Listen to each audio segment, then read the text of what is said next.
Hey, to all the spooks out there. Welcome back to another episode of Spine Chilling Chats, where every Wednesday we dig up the darkest corners of true crime, history, folklore, and the supernatural. I'm Ange. And I'm Amanda.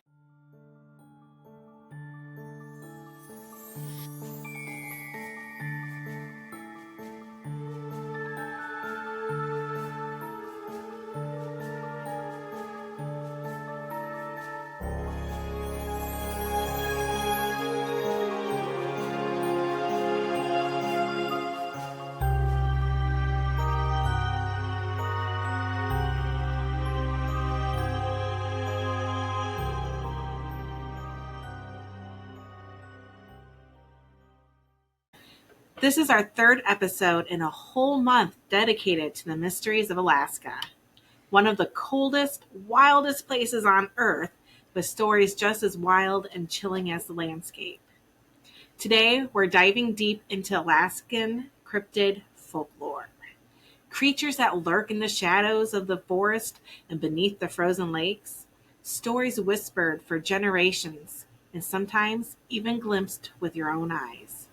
So grab your warmest blanket, settle in, and get ready to hear about the monsters of the last frontier. This week on Spine Chilling Chats, it's time to uncover the mysterious legends of Alaskan cryptid folklore. So today on the podcast I was listening to, Too Close to Home, they covered cryptids. I'm catching up. So it was one of their past episodes, but they were covering cryptids. And I was like, oh. Any specific area or just in general? I don't recall. One of them was like a vampire, what they call it? Elf, where it like sucks on the men's blood out of the men's nipples and shit. Yeah.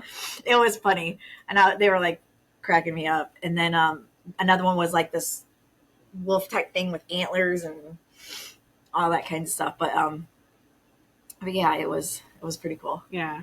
And then I forgot to tell you last night at class is my public speaking class. So guys, I did graduate. I just have to take 2 more classes and then they'll mail me my degree instead of making me wait a whole nother year to walk on the stage. They let me walk this past May. So she could walk so I could walk with all my friends. Yeah, my classmates. So last night we had public speaking and we had to partner up, and this girl has been with me in this class, like in classes since almost the beginning. And so we paired up together, and she's like, we had to introduce our name, where we worked, and a fun fact about us. She chose our podcast. So I plugged our podcast. She said, I listen to it all the time, every single episode. These girls are so good, and they're so amazing. Aww. And I was like, oh, yay. Her name is Tia. So hi, Tia. I went to Mason today to take the laundry. And Miguel, he was in class with one of your classes with you. Leslie had mentioned that I had a podcast. He was like, oh, I know another girl that's got a podcast. And I'm like, is that Amanda? And he was like, she's got tattoos. I was like, yeah, that's Amanda. I'm in the podcast with her. Yeah, I'm the other half. And he was like, oh. Yep. So I thought that was pretty cool that she's like, I listen to every episode, and I was like, oh, you're so nice. Sweet. That's so nice. So yeah, shout out to Tia. Speaking of podcasts, one of our listeners, her daughter, did a podcast for her high school. It's a true crime or investigative journalism class. Yes. And their teacher had them research and create a podcast on a true case that's local. Her class, they broke up into 5 different teams, and each team did a different case. And our listener, it's Sarah. She's the one that won our mug, and she comments a lot. Yeah. Her daughter did a local lady named, I'm going to say it was Janice K. Sanders. And she was from Niles, and she actually graduated from Brandywine High School. So where these kids are going to school right now, which is really neat. And she worked at Pete's Patio, which is a local restaurant bar type thing. Which unfortunately is... Oh, no, it's still open. Is it? I wasn't sure. Pete's Patio is closed. I'm thinking of Nick's Patio in Roseland. Yeah, I don't know if Pete's Roseland, is open or not anymore. It's not. It's not. My friend Chris, his dad used to work there, and Chris worked there for a little bit too in high school. But yeah, it was just really cool to hear a story about something that happened in our town. But it's really sad that they never prosecuted the person who murdered her. So he got away with it because I truly believe it was her ex-boyfriend. That's what it's saying. It had to have been him. It was November 9th, 1973, so it's a pretty old one. Yeah, but it was really neat. If you guys are interested, it's called Underestimated from Bobcat Media, because it's Brandywine Bobcats. Which, fun fact, Amanda was a Bobcat. I was my whole life. I was a buck. I went to Buchanan. We're just a bunch of animals over here. I know, we are. But Underestimated... Our listener's daughter did the J&J episodes. If you want to just listen to that one, all of them are really good. I'm really proud of the kids. They did a wonderful job. They interviewed people, police. Yeah. Let's just say they do more than us. That's for sure. Yeah, that's pretty they did fucking interviews amazing. And they got case files and went over the case files and everything. Like, that's amazing. That's for as young as they are. Like that's pretty fucking awesome. Not even for just in period. Yeah. That's awesome. Just in general. And, if that's something they're interested in, that's such a head start on doing something like this. We're still learning because we didn't have anything like that in our school, and that was 20 plus years ago. Yeah. So, let's not talk about that. It's just a wonderful thing. And it's a great, great podcast. So please check it out. Comment, like them, subscribe to them so they can get all the wonderful credit that they deserve for a wonderful job done. And while we're at it, as we're promoting all of our local people, my friend Caitlin, happy Friday the 13th. My friend Caitlin, she made these earrings, these ghosty earrings. Cute. Her business is called Let It Be Crafty. You can find her on Facebook, but she makes a bunch of handmade stuff, earrings, keychains. She crochets stuff. So sometimes she has like little stuffies available or little scrubbers for your face, or she can do, I think she did a really pretty sweater. I don't know if it's a sweater. I think it's more like a cardigan. Okay. A cardigan. So just check her out. She's amazing. That's Let It Be Crafty. And she's on Facebook. Yep. And on the last note, our last, what do you call it? Business. Our last point of business. What do you call it? Our last something of business. I don't know. Anyway, you guys know what we're trying to say. It is Friday the 13th, and we are going on a ghost hunt tour at the Beeson Mansion. So we'll be talking about that on the next episode, about how it all went, and hopefully we can get some video. Yeah. I was audio. I was planning on recording some with my phone. Me too. So yes, we're doing that tonight. Right after we're done recording with this. Yeah. And it's going to be a fun time. Yep. So stay tuned for that. Mm-hmm. That'll also be along with our friend Dave, who's going to be coming and telling us about his ghosty experiences growing up. So it'll be a little bonus episode. Yeah, I was going to say it'll be a bonus episode. It'll be sometime after the 20th because David's coming to record that the 20th. Yep. So sometime after that will be the bonus episode, and we'll let you know. Yeah. And we'll post it on a different day, not necessarily Wednesday. Yeah. So, okay. All right. Now into the episode. What you're here for. Cryptids. Cryptids in Alaska. So it's hard to prove or disprove creatures not commonly seen or known by everyone. If you described a platypus to someone who had never heard of it, or a blind person, they would think you were making this shit up. Like, there's no way that could be an actual animal. Right. So can we be so quick to dismiss something just because it isn't commonly seen or known? There is so much of this world that goes unexplored or uninhabited by man that there just may be things out there that we haven't come across before. For instance, like the Alaskan wilderness, that is how much, I can't remember how much it was, that is uncharted. Yeah. Like there's so much in Alaska that is just nothing but woods and forests and just land. Open land. So you don't know what's out there. Yeah, absolutely. Which is why it's full of these cryptids, seen by few, stories of them passed down generations until they turn into legends and folklore. The first of these creatures I'm going to cover is the Iliamna Lake Monster, which is very similar to the Scottish Loch Ness Monster. Okay. And there's quite a few different cryptids that are very similar to that. To the Loch Ness? To the Loch Ness, that are in Alaska, but they have like different names. Okay. So there's slight variations, but for the most part, they sound very similar. So I wonder if it's just a specific breed. Yeah, I was going to say that, is maybe changed a little bit over here, but they all came from the same stock. Yeah. Yeah. This massive freshwater creature has bewildered people for decades, with first sightings beginning in the 1940s. Pilots actually reported seeing a very large fish from up in the air. In 1942, Babe Alasworth and Bill Hammerslayer. What the fuck? Yeah, these names are... I'm not saying it's a bad name. It's just it looks like it's really hard to pronounce. It looks like I just typed some funny words. Like she closed her eyes and just hit letters. At least that's how I'm saying their names. Babe Alasworth and Bill Hammerslayer.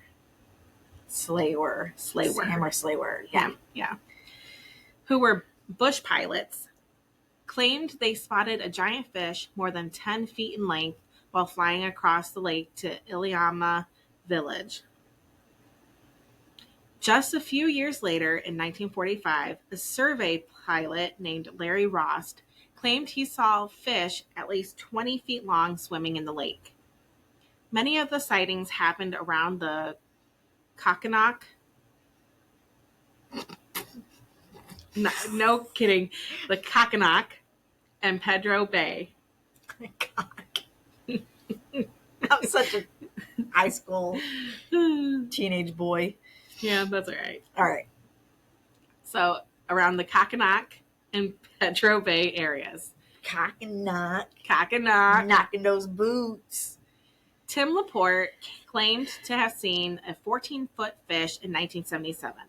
Iliamna Lake is located in southwest Alaska and is the largest of Alaska's freshwater lakes. But after growing up near the coast of Lake Michigan, I have to say it's a cute little lake. The Lake Iliamna. Okay.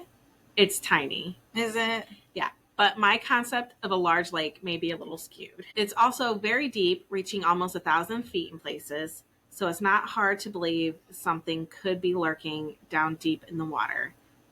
Which I'll post. I found a picture that has a comparison of them. So you can Lake see Michigan Lake Michigan with that lake. Okay. Because it shows like all the largest lakes. Uh-huh. And it's got the Great Lakes, and then it's got the other largest lakes, and they're like little itty bitty lakes compared to our big. Little bitty lakes. Yeah. Not many people venture out to this lake, though, because it's very difficult to get to. It is only a few hundred miles from Anchorage, but you really have to have an airplane to reach it, since there's very few roads in that area. Yeah, a lot of Alaska you have to get to by airplane. Yeah, and like even if there are roads, they might just be ice roads. Mm-hmm. And they're only there part of the time. Yeah, and they disappear.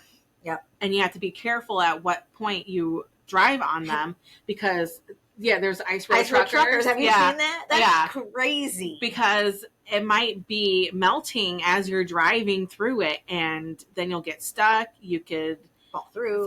Yeah, like you got to be very careful. So you can only go there certain times of the year if it's by a road because it's ice. Yeah. So Illy, as the creature was so affectionately deemed, That's cute.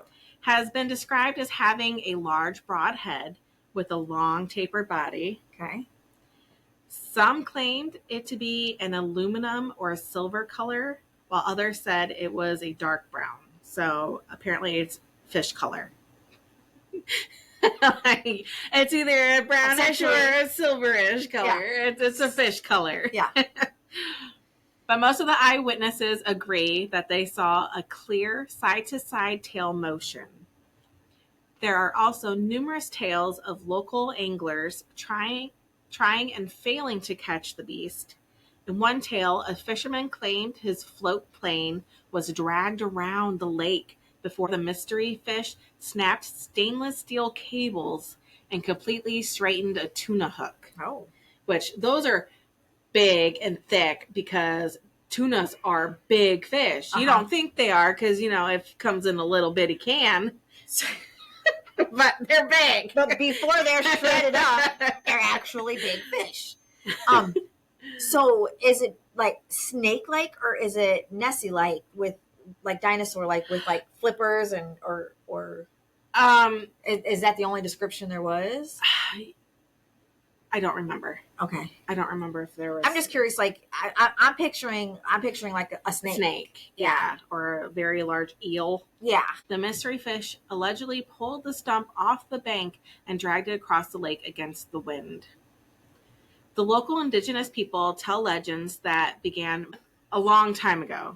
Tlingit people tell a story of a water monster that was named the Ganakadet, which I apologize if I'm saying these wrong, but this is what we're going to go with.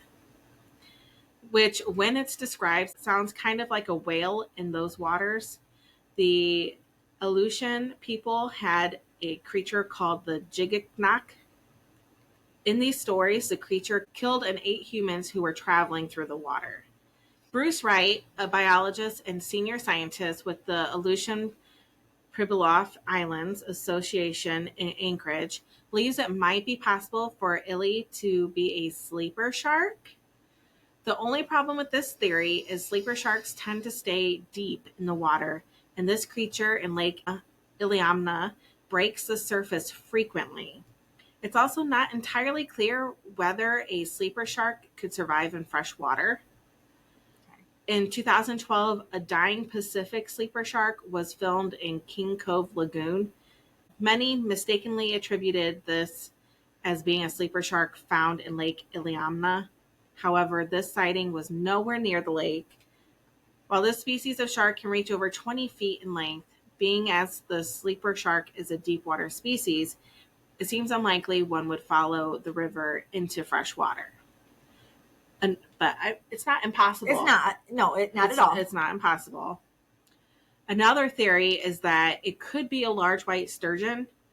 They can get up to 20 feet and weigh nearly 1,500 pounds. That's fucking huge. Yeah. Could you imagine a 1,500-pound fish? No. Jesus Christ. Think of the tuna noodle casserole.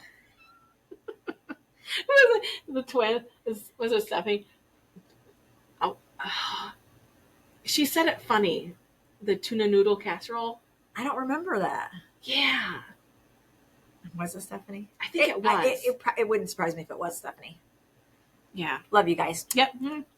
Like they listen. Right. They don't listen. But again, there are flaws in the theory. White sturgeons have never been recorded swimming that far north in Alaska before. In the mid-1990s, the much smaller green sturgeon was caught in the lake, but they only get to about 7 feet long and about 300 pounds. So that's a big difference. That is a huge difference, yeah. So it's unlikely that's what people claim to see. The Lake Iliamna does connect to the ocean via the Kvitchak River, which empties into Bristol Bat and into salt water. This caused a theory of beluga whales who follow migrating salmon up the river from the ocean and into the lake. So if a whale can do it, a shark can do it. A shark can do it. Or what are they? White sturgeon? No, that Iliamna thing. Oh, Nessie, the monster, whatever, Illy. the eel, Illy. Illy the eel. Illy the eel. There is also the largest population of freshwater seals on Earth in Lake Iliamna, but they don't grow nearly as long as they would need to be confused with a giant lake monster. So it looks like Illy existing is the most logical explanation. Right, because they just discredited all the other theories. Uh-huh. The next creature on our list is the Cadborosaurus. Oh, I like that. You know what it reminds me of? Mm-hmm. Dexter's Laboratory. The Cadborosaurus, or Caddy for short, is a legendary sea creature that has been reported by hundreds of witnesses along the Pacific coast of North America, from California to Alaska. Some people believe it is actually a living dinosaur, one that somehow made it through the Great Extinction. Which is possible because look at birds. Mm-hmm. Look at some of these other lizards. Look at some of these other animals and reptiles that resemble fucking dinosaurs. Yeah. It's very possible. Yeah, absolutely. I believe it. It had somehow, survived in deep, dark water somewhere. Mm-hmm. Yep. It could happen. Well, others think it's a giant oarfish or a basking shark or even possibly a sea lion. It got its name from the Cadboro Bay in Greater Victoria, British Columbia, where many sightings also occurred. The very first sighting of Caddy goes all the way back to 1933 when William Haglund, who was a fisherman, claimed he saw a 30-foot-long creature with a horse-like head and a long neck near De Courcy Island. So again, it's another creature that sounds similar to Nessie. Yeah. The first sightings actually came from settlers in the late 1800s. This is an excerpt from LeBlanc and Bousfield's book, Cadborosaurus, where an observation was reported in 1897. I saw ahead of us what I thought was a piece of driftwood. On getting closer, I noticed it was moving towards us. What we could see was an object sticking out of the water about 2 feet. When within a few feet of it, the end uncoiled and raised a long neck about 5 feet out of the water with a head like a snake's on it. See, but that's different. That's saying a snake's head instead of a horse. Yeah. So which is it? Right. Get your story straight. That's the quote on the book. Quote in the book. So then the fisherman also said that the 30-foot-long creature with a horse-like head and long neck, he described it as having a mane of coarse hair and a pair of small flippers. He also said it had a large tail which seemed to be divided into 2 parts. Haglund later wrote the book titled Whalers No More. First Nations from Alaska down to BC have similar stories of a sea monster, variously named but with closely matching descriptions, operating in the northern Pacific waters. The Manhauset peoples closely matches modern descriptions. In 1937, they found a body in the stomach of a whale that had been captured by the Naden Harbor whaling station. Samples of the animal were brought to the Provincial Museum in Victoria, where the curator, Francis Kermode, concluded that they belonged to a fetal baleen whale. However, the remains mysteriously disappeared. Mysteriously disappeared. Mysteriously. In 1943, 2 police officers saw a huge sea serpent with a horse-like head in the Georgia Strait. They later realized it was a bull sea lion leading a herd of 6 lions. 6 sea lions. In 1968, Robert Swanson filmed an unidentified creature in active pass. The footage showed a long, dark shape moving through the water with several humps. Swanson claimed it was Caddy and offered $50,000 to anyone who could prove otherwise. What year was this? 1968. That's a lot of money for 1968. Yeah. That's a lot of money for nowadays, let alone back in 1968. Yeah. In 1989, Kelly Nash took a photograph of what appeared to be Caddy's head and neck emerging from the water near Telegraph Cove. The photo was examined by several experts who gave conflicting opinions on its authenticity and identity. In 2009, Jason Walton captured an image of Caddy on his sonar device while fishing near Discovery Island. The image showed a large object with a curved shape and several protrusions. Walton estimated it was about 25 feet long and 3 feet wide. There's also a video that was recorded in 2009 by Kelly Nash of a purported Cadborosaurus in Nushagak Bay, Alaska, which I'll include the YouTube link for that in the show notes, so you can watch the video too if you so choose. In our last episode, Amanda briefly mentioned the Kushtaka or the Kushtaka, but I wanted to touch on it a little bit as well. Fun fact, otters are probably one of my favorite animals aside from bats and cats. Their little hands, oh my God. I just think they're cute with their little rocks that they keep forever, mm-hmm. and they play with them like little toys, and they use them as tools. They pick out their favorite They're rocks. Just the cutest things ever. They are cute. I want one. Me too. Mike won't let me have any more animals. Nah, he's a killjoy. He's a meanie. He's a Debbie Downer. Mm-hmm. But what if the otters weren't adorable? What if they were creepy as fuck? Now, the name Kushtaka comes from the Tlingit and Tizheruk peoples of southeast Alaska. It loosely translates to land otter man. That sounds not okay. Sounds and like that's it's going to be exactly very interesting. What it is. A shape-shifting creature that lives near the water, especially in remote, rugged areas of Alaska's coastline. They are similar to the Watsa of the Tsimshian people, Nat'ina of the Dena'ina Native Alaskans of south central Alaska, and the Uriayoli of the Yupik in western Alaska. Ooh, you just got through that. Tongue twister. Barely. Physically, Kushtaka are shapeshifters capable of assuming human form, the form of an otter, and potentially other forms. Because it's a shapeshifter. Mm-hmm. So just like in Twilight, the wolves could have picked any shape originally, but they had chosen a wolf.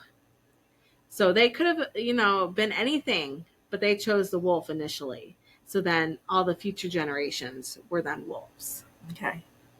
So that's the same. A werewolf has been bitten, and they can only ever be that werewolf creature. And they can't change at will like shapeshifters can. Yeah. Just to clear it up. Just an FYI. Yeah. In case you're not Twilight educated. You are now. Well, a little bit. There's a lot more.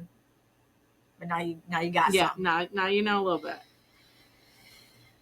So if it ever comes up in conversation, you know what to say. Yeah, they weren't werewolves. They were shapeshifters in Twilight, okay? Now, Harry Potter... That's a whole nother episode. Lupin was a werewolf, okay? He had no choice in changing. No. He was bitten. Yes. And just... Yeah. Just, In some accounts, a Kushtaka is able to assume the form of any species of otters. In others, it's only allowed to be one species. Mm-hmm.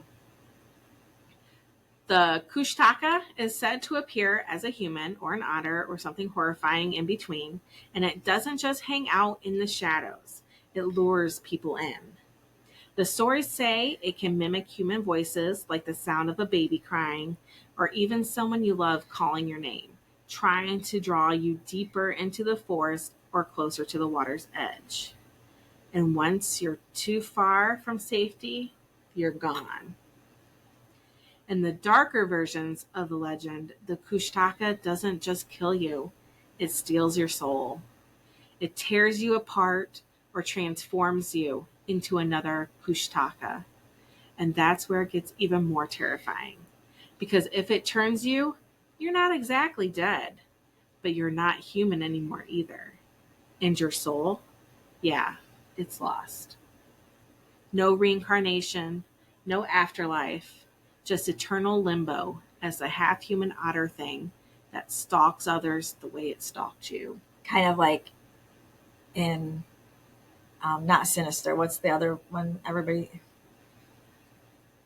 where they go behind the door and all the souls are there.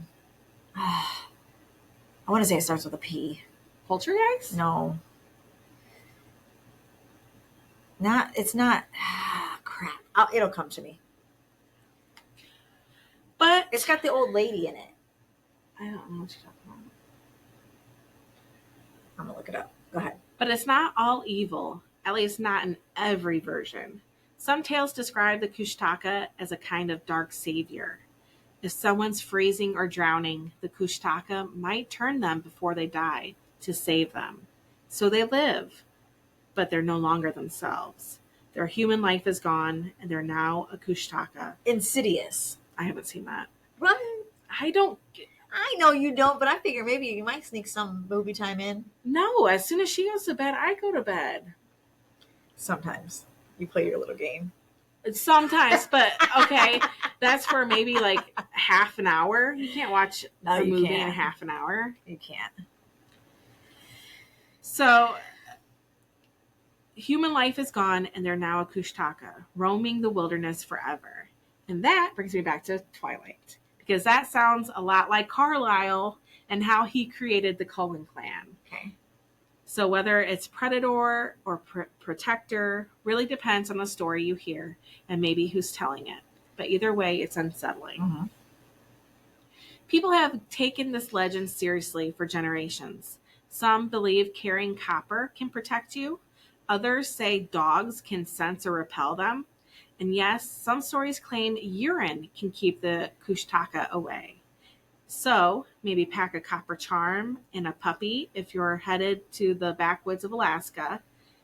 But the biggest warning, if you're out there and you hear crying in the distance or someone calling your name and you know you're alone, don't follow it. Don't do it. The Kushtaka might be waiting, which is a lot like in the Appalachia Mountains. If you see something, no, you didn't. If you hear something, no, you didn't. Nope. That's just good wilderness survival. Yep. Because you don't know what's because out you there. don't know. Yeah, you don't know what it is. It could be an animal. It could be a cryptid. It could be a fucking murderer, serial killer. Yeah. It could be anything. Let's just say it's nothing good. Yeah. Nothing good comes from anything in the wilderness that makes noise, and you know you're alone. Yeah. No. Now, unless you're lost and have been lost, and it's somebody trying to find you.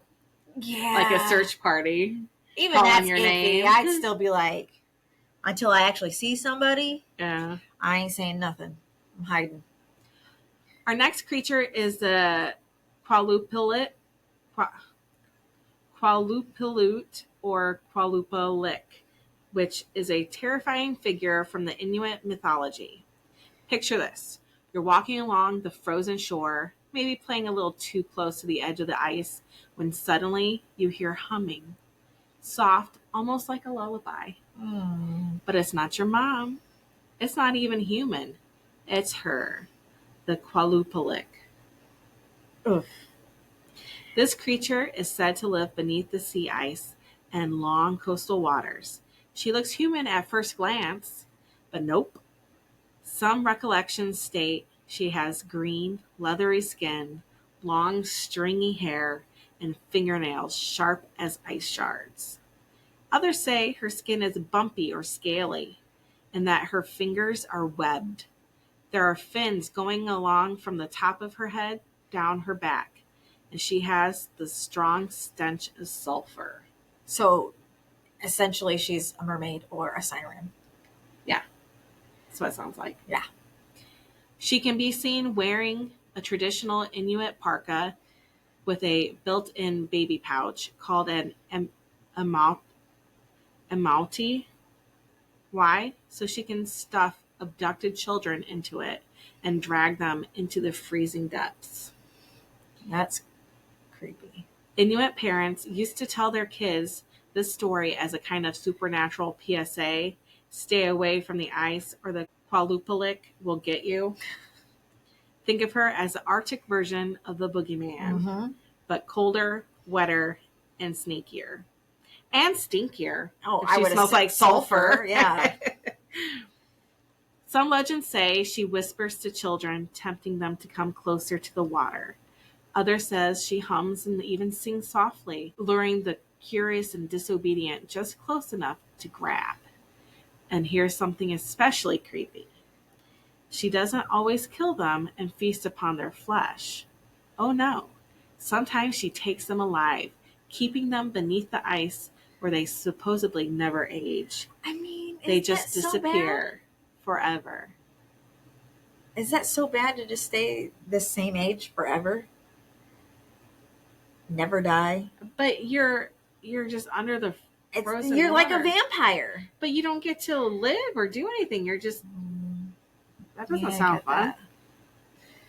So yeah, the next time you're out on the frozen tundra and the ice creaks or you hear something just under the surface, it might not just be the water moving. It could be her. All right, for this next one, let's dive into the icy waters off the coast of Alaska, specifically near Key Island, where something huge is said to be lurking beneath the surface. It's called the Tizheruk. And this thing is nightmare fuel. According to Inuit legend, the Tizheruk is a massive snake-like sea creature, about 15 feet long with a head that's supposedly 7 feet wide. That's massive. Yeah. Just let that sink in. Some people say it's got fins like a fish. Others say it moves more like a serpent. But all the stories agree on one thing. It's dangerous and it's silent. It's silent, but deadly.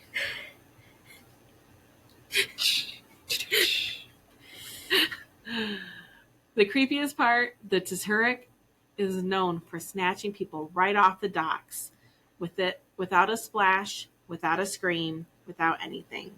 Just gone. Some believe it uses stealth and speed to pull its victims straight into the freezing depths. Locals have blamed it for disappearing fishermen, missing hunters, and strange ripples in calm waters. And with the way Alaska's coasts are rugged, isolated, and ice cold, it's the perfect hiding place for something like this. Is it a sea serpent, a prehistoric holdout, a giant unknown fish? No one knows. While doing the research for this episode, it quickly became apparent that there is something in the water. They have Illy, Caddy, and now this creature, all with very similar descriptions, all with cautionary tales to be careful by the waters. But we can't leave Alaska's cryptids without mentioning their Bigfoot type creature. Oh, yeah. We need the Bigfoot. In Alaska, their Bigfoot type creature is called either the Tornit or Bushman. But this isn't just your run-of-the-mill hairy forest guy. This one, he's got a dark side. So he's not like Harry and the Hendersons? No. Oh, I don't like that. Like most of the cryptids we've discussed come from indigenous legends, the Tornit isn't any different. It comes from the Inuit legend, especially in the northwest regions like the Seward Peninsula. He's described as a massive, human-like creature covered in dark, shaggy hair with long arms and legs, and he moves in a weird, jerky way, which I don't like that. I don't either. Like when they're in movies and they're like... Yeah. Yeah, I don't like that. It's not natural. Yeah. Almost like he's not used to walking upright, or like he's watching you too closely. While Bigfoot in the lower 48 is usually shy or elusive, the Tornit is known to be hostile, aggressive. People say he'll stalk hunters, throw rocks at cabins, and even attack isolated villages. That's not funny, but the throwing rocks part is funny. Like he's just like...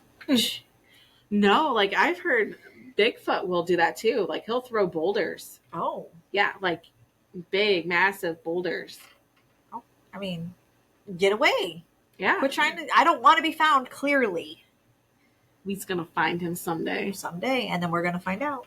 Yeah, we'll bring it. I'm gonna keep a tape measure on me. Yes. All the time. There's a legend that the Tornit used to live near Inuit communities, but was driven away after a violent encounter. One story tells of a Tornit stealing a kayak and being killed in retaliation. After that, the rest of them disappeared into the mountains, and they've been bitter ever since. Well, I would be too. Yeah, maybe he was just borrowing it. Yeah, he just wanted to go kayaking. Damn. He saw everybody else doing it. He Thought it looked like fun. Yeah. We are not friends No. at all.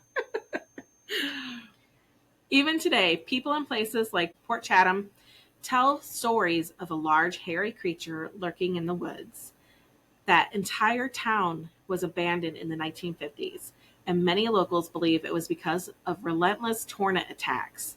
Fishermen went missing, hunters vanished, bodies turned up, torn apart. I did find an encounter story on Reddit, but the original poster has deleted their account, so I don't know their name, but here's their story. It's in the Bigfoot icon, go to Bigfoot, Reddit Bigfoot. You know, Bigfoot. Bigfoot. This was 3 months ago, apparently. Possible Alaskan Bigfoot sighting encounter story. Okay, howdy, fellow squatchers. Squatch watchers. I got a story to tell. I am Metis and Gwichin, originally from Montana, but lived up near Nenana, Alaska for a substantial portion of my life. I would like to make it clear that I am a believer. I was raised with the old stories, and I do believe them. I burn sage before I hunt. I give thanks to the ancestors. I see the northern lights as a sign that Creator is happy and the day will be good. This is not to say that I am a cryptozoologist. I do not believe in aliens. Boo.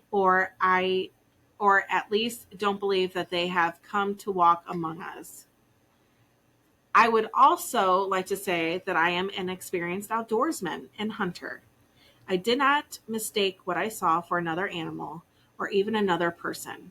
I am not afraid of the wild.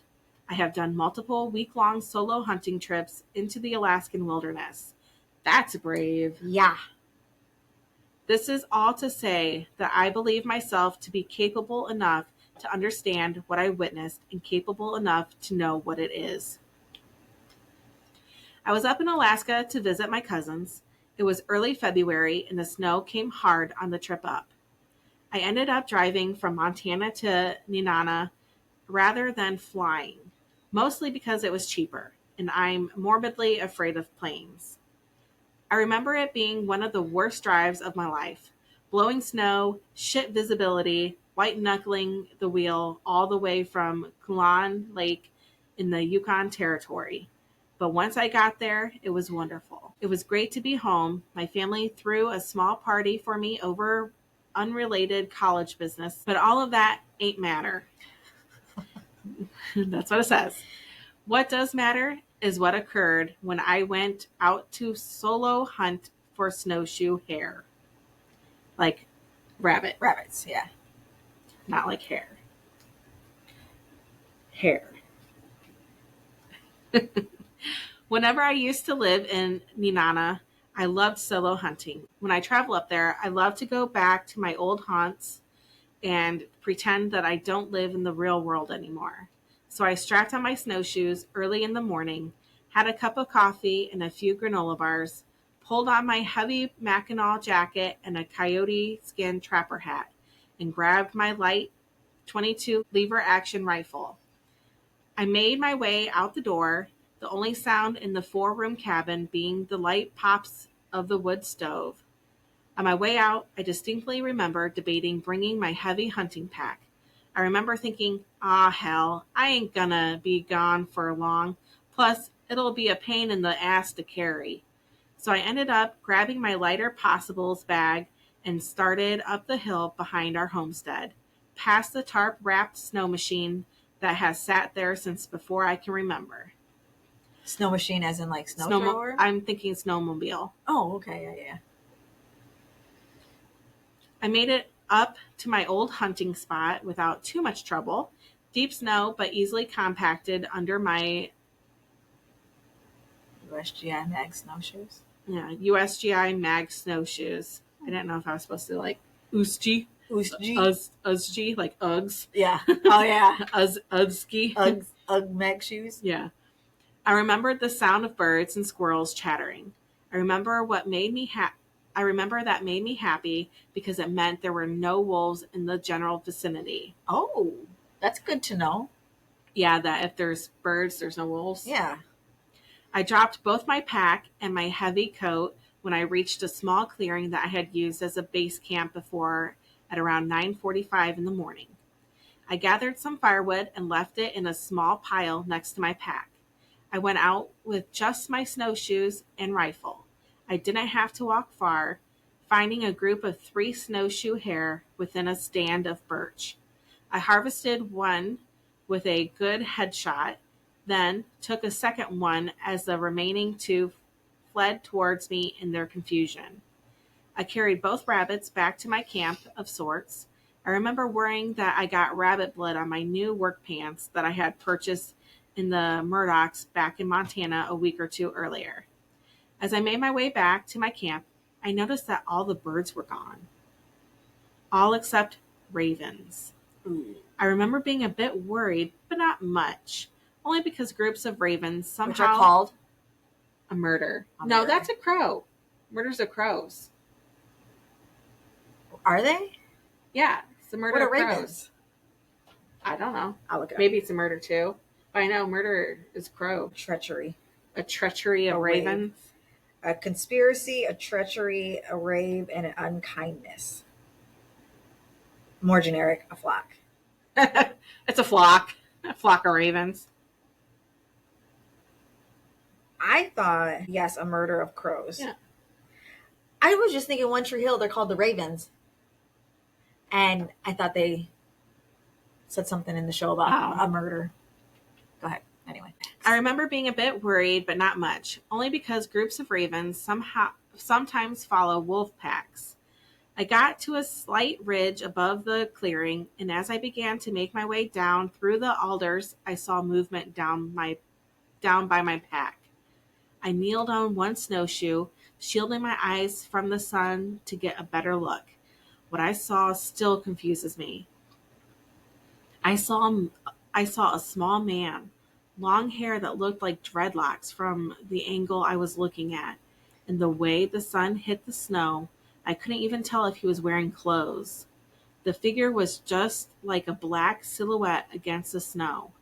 I watched him for a few minutes before I clearly saw him reach into my possibles bag and pull something out. This pissed me off. I figured it was just a weird junkie or something.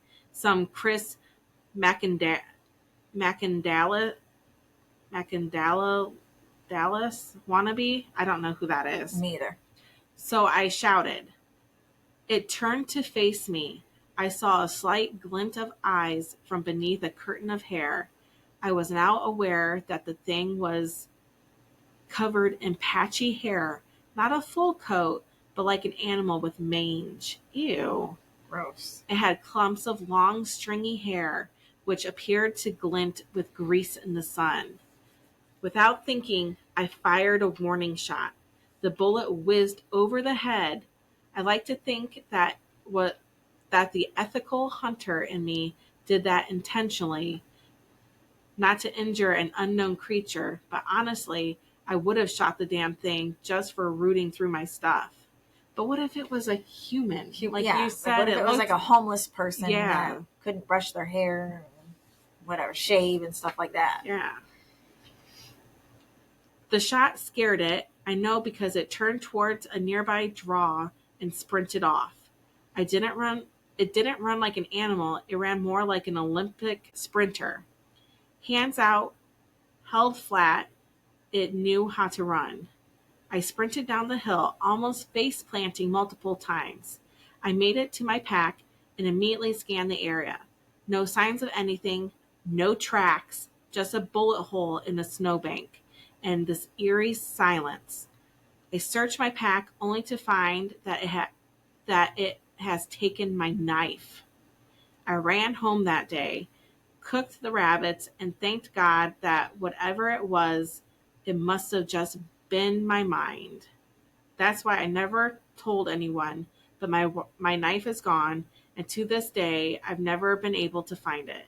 So that's my story. I'd love to hear y'all's ideas on what this thing was, or if I was just hallucinating or what. But we can't because he deleted his account. Yeah. But you can tell us what you think. Yeah. So whether he's a cryptid, a spirit of the wilderness, or something else entirely, if you hear twigs snapping in the Alaskan backcountry and feel like you're being watched, might be best to turn back. And that's the cryptids, or short little sampling of the cryptids there are. There are many out there. Oh, yeah. Just in Alaska alone. But I don't know. I don't know if that one was Bigfoot or... Because it sounds different than what it's been described as before. Yeah. So I'm not sure, but it didn't sound like it was entirely human. No, but it had a lot of human-like qualities that make it seem like it was just some homeless dude. Yeah, and he said there was no tracks. Yeah, that's weird too. Like, even if it was a human... There would be tracks in the snow. And if it was Bigfoot, like, there's been Bigfoot tracks. Yeah. Like, so... I don't know. Yep. But we got to cut this because we have to go to our investigation. But we're super excited. We will let you know when that bonus episode is going to come out. And check us out on Facebook, YouTube, TikTok, Instagram. If you have any other stories you want to send in to us, any glitches in the Matrix, very fucking, any Bigfoot sightings of your own, send them in to www.spine-chillingchatspodcast.com, where you can submit them there, or you can go and email them directly to us at spinechillingchatspodcast@gmail.com, and there is no hyphen in our email address. Yep. So on that note, we hope you enjoyed this. We hope you come back, and most of all, we hope you keep it spooky. Bye, guys. Bye.